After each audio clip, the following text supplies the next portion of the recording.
नमस्ते बच्चों। आज हम बात करेंगे बोर्ड एग्जाम में ध्यान देने योग्य बातें। यानी कि आप जब एग्जाम देने जा रहे हैं तो आपको किन किन बातों का ध्यान रखना चाहिए अब, और क्या क्या आपको करना चाहिए।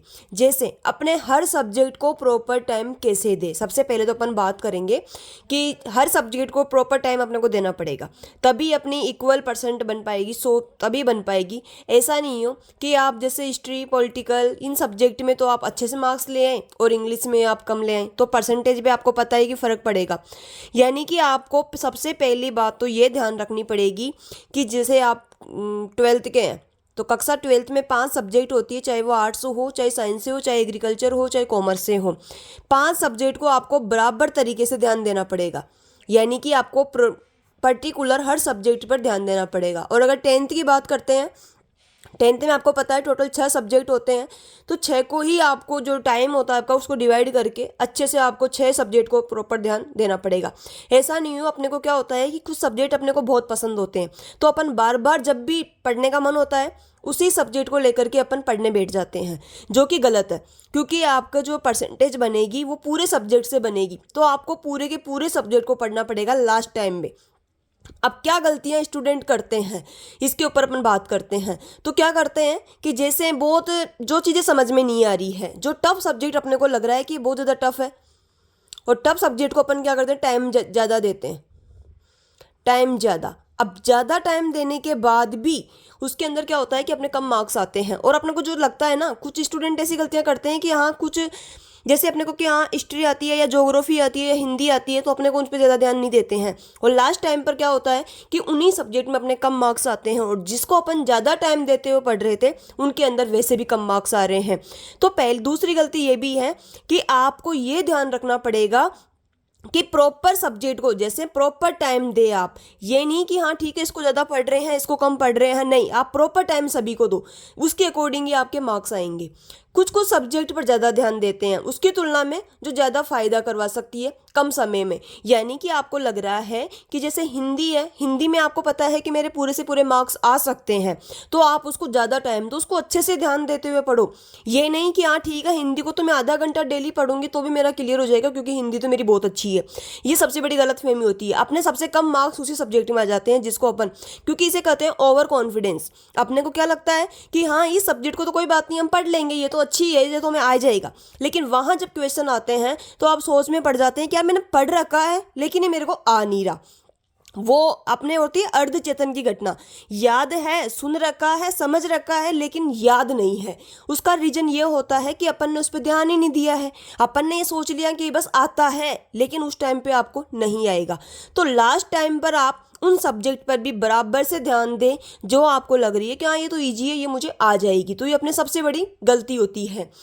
रिजल्ट के टाइम पता चलता है कि जिस पर ज़्यादा मेहनत करी उसमें कम मार्क्स आए हैं, और जिसको अपन इग्नोर करते चल रहे थे कि नहीं ये तो अपने को हो जाएगा, कोई दिक्कत वाली बात नहीं है, इसमें तो हो जाऊंगा मैं अच्छे नंबरों से पास, मुझे तो इस सब्जेक्ट की टेंशन है। होता क्या है, जिस सब्जेक्ट की आपको टेंशन होती है ना उसमें तो अच्छे मार्क्स आ जाते हैं, और जिस सब्जेक्ट के बारे में आप कह रहे थे कि नहीं ये तो मैं तो इसमें तो पास हो जाऊंगी या हो जाऊंगा, इसमें तो कोई दिक्कत नहीं मेरे को, उसी में अपने कम नंबर आ जाते हैं। तो आपको लास्ट टाइम पर यह ध्यान देना है कि आप 12th के हो तो पांचों सब्जेक्ट पे प्रॉपर ध्यान दें, प्रॉपर टाइम टेबल के अकॉर्डिंग आप पढ़ाई करें। और 10th में है तो 6 के 6 सब्जेक्ट पर आप ध्यान दें। यानी कि जैसे क्लास 12th की अपन बात करते हैं, इसमें आर्ट्स, साइंस, एग्रीकल्चर, कॉमर्स, इनके 3 सब्जेक्ट होते हैं और 2 सब्जेक्ट होते हैं कंपलसरी, हिंदी और इंग्लिश। अपने क्या करते हैं कि इंग्लिश अपने को थोड़ी कम आती है तो अपन क्या सोचते हैं कि यार इंग्लिश पे तो अपने को अच्छे से ध्यान देना चाहिए, और हिंदी में कम मार्क्स आ जाते हैं, अपने इंग्लिश में अच्छे आ जाते हैं। तो आप अगर 1 घंटा इसको पढ़ रहे हो तो 1 घंटा इसको भी पढ़ो और बाकी सब्जेक्ट को भी पढ़ो, तभी आपका क्लियर हो पाएगा। क्योंकि परसेंटेज आपको पता है पांचों सब्जेक्ट से मिलके बनेगी आपकी। ये नहीं कि हिंदी का आपका 200 नंबर का आएगा और इंग्लिश का आपका 100 नंबर का आएगा। तो आपको ये बातें ध्यान रखनी है कि हाँ मुझे दोनों के दोनों सब्जेक्ट अच्छे से पढ़ना है। इसी तरीके से अपन 10th की बात करते हैं, English, Hindi, maths, science, Sanskrit और सोशल साइंस, सभी आपको पता है कि सभी 100 मार्क्स के हैं। तो अपने सभी को उसी अकॉर्डिंग आपको टाइम देना है। अब देखना आगे मैं आपको समझा रही हूँ, जिसमें इंटरेस्ट नहीं जिसमें इंटरेस्ट नहीं है उसको भी पढ़ना है, और जिसमें ज़्यादा इंटरेस्ट है उसको भी पढ़ना है। गलतियाँ क्या 2 जगह होती है, कुछ स्टूडेंट तो ये सोचते हैं कि जिसमें इंटरेस्ट है उसको तो कि ये तो मुझे याद है, इसको तो कोई दिक्कत नहीं, इसमें तो चाहे कोई सा भी क्वेश्चन आ जाए, लेकिन अभी तक आपको याद है, लेकिन लास्ट टाइम पे आप उसको भूल जाओगे अगर आपने उसका रिवीजन, क्योंकि अपना जो है ना 7 दिन के अंदर ही अपन भूल सकते हैं वापस। आपने 7 दिन पहले जो आंसर तैयार किया था उस आंसर को आप प्रॉपर तरीके से 7 दिन बाद में नहीं बोल पाओगे, वो भूल गए हो आप, वो अचेतन मन में चल जाती है अपनी घटना। साइकोलॉजी में होते हैं 3 तरीके के मन, चेतन मन, अचेतन मन और अर्धचेतन मन। चेतन मन में होता है कि हमेशा चेतन मन के अंदर रहता है। चेतन मन के अंदर अर्ध देखना 3 तरीके का मन है, मैं आपको समझाती हूँ, उससे आपको प्रॉपर समझ में आ जाएगा। चेतन मन, अर्धचेतन मन और एक होता है अचेतन मन। अगर आपने उसको डेली रिवाइज किया तो वो घटना रहेगी आपके चेतन मन के अंदर, फिर उसको आप सुबह शाम दिन में कभी भी आप उससे पूछ लो, उसका आंसर आपको मिल जाएगा। अगर आपने 3-4 दिन तक गैप कर लिया बीच में, वो घटना चल जाएगी आपकी अर्धचेतन में। उसमें क्या रहेगा कि नहीं ये मेरे को याद है, पर याद आपको आधा अधूरा याद होगा, कुछ नहीं होगा, वो जाएगी अर्धचेतन में। और 10 से 20 दिन के बाद बीच में आप उसको बिल्कुल भी मत पढ़ना, वो घटना चल जाएगी आपकी अचेतन मन के अंदर। उसमें क्या होगा कि आपको बिल्कुल भी हाँ ठीक है बस याद है, लेकिन आप उसको प्रॉपर तरीके से बोल ही नहीं पाओगे, तो वो घटना चल जाती है अचेतन मन में। अब लास्ट टाइम आपको पता है बोर्ड एग्जाम आने हैं, अब आप इस टाइम पर अगर ये कंडीशन कर दोगे कि हाँ ये तो मुझे याद है, तो उसमें आपके सबसे कम मार्क्स आएंगे, चाहे वो किसी भी इंटरेस्टेड जो भी आपकी सब्जेक्ट हो उसके अंदर आपके कम मार्क्स आएंगे। तो मेरा कहने का मतलब ये है बेटा कि आपको प्रॉपर सभी सब्जेक्ट को टाइम देना पड़ेगा, पूरे दिन में सभी विषय को, यानी कि एक दिन में आप ये नहीं कि ठीक है 2 सब्जेक्ट पढ़ लिए, आज 2 कल पढ़ लूंगा और 2 परसों पढ़ लूंगा, ऐसा नहीं है। चाहे आधा घंटा पढ़ो, 1 घंटा पढ़ो, जैसे आपको टाइम मिल रहा है ना वैसे पढ़ो, लेकिन पढ़ना पूरे सब्जेक्ट का है शाम तक, प्रत्येक दिन। अब लास्ट टाइम पे 8 दिन तक आपने 2 घंटे, 5 घंटे, 6 घंटे पढ़ाई करी, उससे कोई फर्क नहीं पड़ेगा, क्योंकि अब टाइम आया है और यही टाइम आपके लिए इम्पोर्टेंट है। यानी कि 9 से 10 घंटे तो आपको, अब आपकी फेयरवेल हो गई है, अब आपको घर पर रहना है, स्कूल आपको आना नहीं है, तो कम से भी कम 9 से 10 घंटे तक आपको निकालना है घर पर, चाहे कुछ भी काम रहे। पेरेंट्स से भी मैं थोड़ा अनुरोध करती हूँ कि आप बच्चों को अब खुद के लिए टाइम दें, उनको ना करके रोटियां बनाने के लिए दें, क्योंकि बहुत सारी मेरे स्कूल की बालिकाएं हैं वो ये शिकायत लेके आती है मेरे सामने कि मैम काम कर रहे थे इसलिए टाइम नहीं मिला, खाना बना रहे थे, घर पे काम कर रहे थे इसलिए टाइम नहीं मिला है।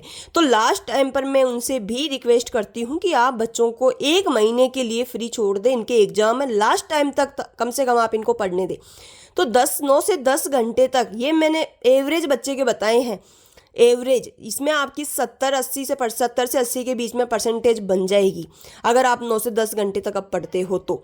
ये आपके ऊपर डिपेंड, अगर आप 8 घंटे पढ़ोगे तो आप फर्स्ट डिवीजन आओगे, 10 घंटे पढ़ोगे तो आपके 70 से 80 के बीच में आ जाएगी, और अगर आप 12 घंटे पढ़ते हो तो आपके 90%, और 14 घंटे पढ़ते हो तो आपके 90 से एबव, यानी कि 90+% आपके रहेगी। अब ये आपके ऊपर डिपेंड करता है कि आपको किस अकॉर्डिंग पढ़ना है और कितनी आपको परसेंटेज चाहिए। प्रत्येक दिन प्रत्येक सब्जेक्ट को यानी कि 9 से 10 घंटे अपने को पढ़ना है। इसका टाइम टेबल मैं बनाऊंगी। अगर आप 8 से हो तो 12th से हो तो आपके 5 सब्जेक्ट, प्रत्येक दिन एक सब्जेक्ट को 2 घंटे आपको पढ़ना है, यानी कि एक सब्जेक्ट को कितने घंटे, 2 घंटे आपको पढ़ना ही पढ़ना है, और प्रत्येक सब्जेक्ट को पढ़ना है आपको 2 घंटे तक। ये नहीं कि हाँ ठीक है एक सब्जेक्ट को पढ़ लिया। अपने से क्या गलती होती है, सुबह से अपन सोच के बैठेंगे कि आज मेरे को 2-2 घंटे सब्जेक्ट को पढ़ना है, लेकिन अपन करेंगे क्या, सुबह के 2-3 सब्जेक्ट होते हैं ना, उनको तो अपन पढ़ लेंगे 2-2 घंटे, और जैसे शाम होती जाएगी अपने घंटे कम होते जाएंगे, लो मैं इसको 1 ही घंटा पढ़ लेता हूँ, अब तो कोई बात नहीं कल पढ़ लूँगा, लो इसको एक, तो शाम होते होते अपन थक जाते हैं। और अपने जो शाम के टाइम में आप जैसे 10th के हैं तो ये मैथ्स वगैरह को, न्यूमेरिकल जो सब्जेक्ट होते हैं आप उनको लो ताकि आप बोर नहीं हो। सुबह के टाइम में आप लो इंग्लिश को या फिर SST को, इधर से इंग्लिश SST जो बोरिंग सब्जेक्ट होते हैं ना उनको आप सुबह लो, और इसके अंदर भी आप अपने अकॉर्डिंग कर सकते हो।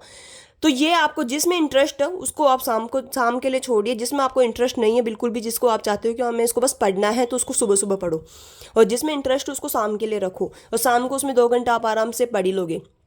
घूमते घूमते आप इस टाइम पढ़ रहे हो, सारे दिन पढ़ लिया, शाम के टाइम में आधे घंटे वॉकिंग पे जा रहे हो, घूम रहे हो, तो घूमते घूमते सोचते रहो उस सब्जेक्ट के बारे में कि आज मैंने क्या क्या पढ़ा है, कि सब्जेक्ट के अंदर मैंने क्या चीज़ सीखी है नहीं। तो उसको आप घूमते घूमते भी, कहीं बैठे हो ठीक है, कहीं भी जा रहे हो ठीक है, बस वो चीज़ सोने से पहले आप पूरा रिकॉल करो उसको अच्छे से, क्या मैंने क्या सीखा है आज। तो उसके बारे में सिर्फ और सिर्फ आपको 1 महीने तक सिर्फ ये सोचना है कि मुझे एग्जाम कैसे देना है, मुझे किस सब्जेक्ट में क्या क्या चीज़ें याद है, मुझे क्या चीज़ें याद नहीं है। सोचो, जो चीज़ आपको नहीं बोल पा रहे हो, आप याद नहीं हो पा रही है, उसको आप तुरंत रिवीजन करो, उसी टाइम उठ करके देख के तुरंत याद करो। किसी से आप बात करते हो अपने फ्रेंड सर्किल में, चर्चा करो अपने सब्जेक्ट के बारे में कि ये चीज़ मैंने पढ़ ली है, तूने कैसे पढ़ा, ये करा, तो उसमें भी आप सीखते रहोगे। मंडे टू सैटरडे आप यही प्लान बनाना, और संडे के दिन आप सिर्फ और सिर्फ रिवीजन करना है पूरे सब्जेक्ट का जो आपने पढ़ लिया। टाइम टेबल आपको सेट करना है। चलिए आगे बात करते हैं लास्ट टाइम का क्या तरीका है। वैसे मैंने क्लास में बहुत अच्छे समझा रखा है, लेकिन एक बार आप समझना इसको। जैसे आप आर्ट्स के स्टूडेंट हो, क्लास 12 की अपन बात करते हैं। सबसे पहले क्लास 12 की बात करते हैं। आर्ट्स के आप स्टूडेंट हो, आपके टोटल 5 सब्जेक्ट हैं, ये आपको भी पता है। अब इसमें क्या करना है, जैसे 1 तारीख हो गई, तो 1 से लेकर के 5 तारीख तक आपको प्रत्येक सब्जेक्ट को, जैसे 1 तारीख को आपने हिंदी पढ़ ली, 2 तारीख को आपने इंग्लिश पढ़ ली, 3 तारीख को आपने हिस्ट्री पढ़ ली या ज्योग्राफी, आपके जो भी सब्जेक्ट है, 4 तारीख को आपने पॉलिटिकल पढ़ ली, और 5 तारीख को आपने हिंदी लिटरेचर या जो भी आपके सब्जेक्ट है उस तरीके से आप बांट सकते हो, वो पढ़ ली। क्योंकि आपको पता है 13 तारीख को आपका पहला पेपर है, तो आपको किस तरीके से पढ़ना है, प्रत्येक सब्जेक्ट को 5 दिन तक आपको इस तरीके से पढ़ना है। इसके बाद में 6, 7 और 8, 3 दिन तक आपको इन्हीं सब्जेक्ट को वापस दोहराना है। जैसे 6 तारीख को आपने 2 सब्जेक्ट पढ़ ली, कोई सी भी, हिंदी और हिस्ट्री पढ़ ली। 7 तारीख को आपने इंग्लिश और पॉलिटिकल पढ़ ली, सॉरी, हिंदी साहित्य और पॉलिटिकल पढ़ ली। और 8 तारीख को आपको इंग्लिश पढ़ना है।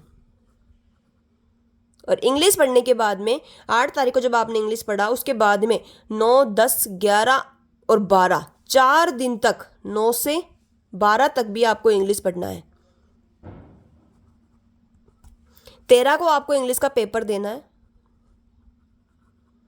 फिर आपके जो भी आगे दिन है, 14, 15, जो भी आपका आगे हिंदी अनिवार्य का पेपर है, तो आपको उस 2 या 3 दिन तक आपको सिर्फ हिंदी अनिवार्य पढ़नी है, हिंदी अनिवार्य।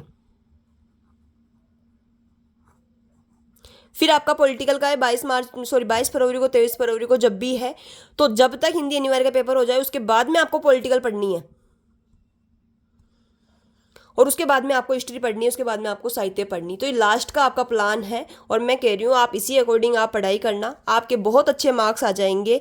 और कॉपी, सबसे बड़ी बात है, लिखने का तरीका आपका कैसा होना चाहिए बोर्ड एग्जाम के अंदर। जैसे आप कोई क्वेश्चन लिख रहे हो, जैसे बात आ गई हड़प्पा सभ्यता की, कि हड़प्पा सभ्यता के बारे में बताइए, हड़प्पा सभ्यता के बारे में बताइए, यह आपके पास में क्वेश्चन आ गया।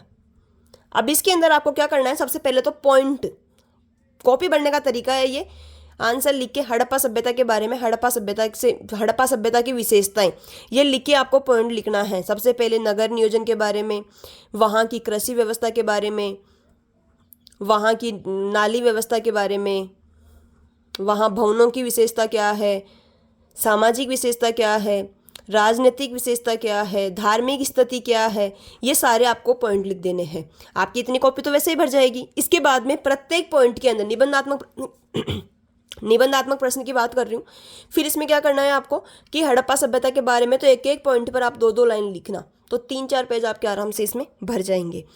अब इसके अलावा आपके जो छोटे वाले प्रश्न हैं, जैसे आपके कितने प्रश्न आ रहे हैं छोटे, वो आपको पता है, तो उसके अंदर आप पहले ही जब कॉपी आपको मिल जाए तो ये सारणी बना लेना इस तरीके से। इसमें प्रश्न 1, प्रश्न 2, प्रश्न 3, प्रश्न 4, प्रश्न 5, प्रश्न 6, इसका आंसर यहाँ पर उत्तर लिख के, और फिर नीचे आप और सारणी बना लिए। बचे हुए प्रश्न वैसे लिखने हैं आपको।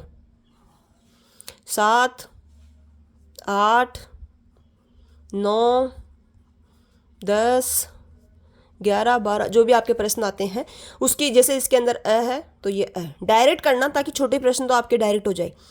क्वेश्चन आपको जो आपकी कॉपी आएगी उसके अंदर आपको नहीं लिखना है, आपको सिर्फ और सिर्फ आंसर लिखना है डायरेक्ट।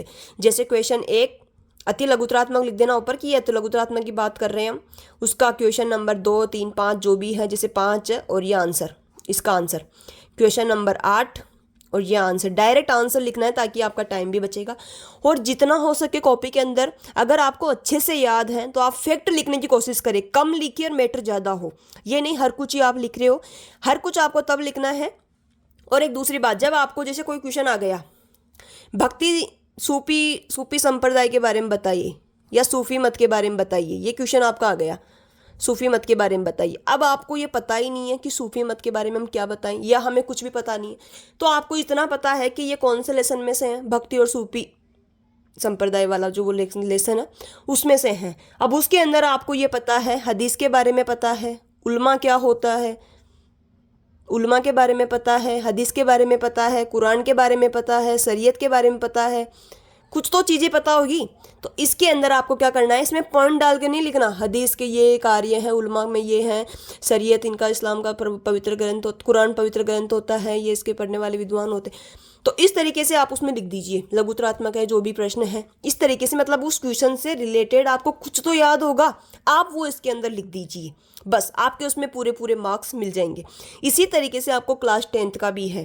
क्लास 10th में भी आपको जिस तरीके से मैंने किया है ना, क्लास 10th और क्लास 12th दोनों के बारे में यही चीज़ें लागू हो रही है, दोनों में आपको इसी तरीके से पेपर देना है। और अगर कुछ भी समस्या है, आपको कुछ और समस्या है, कुछ जानना हो कि मैम आप हम इस तरीके से और कुछ कर सकते हैं, तो आप कमेंट में लिखना, मैं ज़रूर आपको बताऊंगी। Thank you.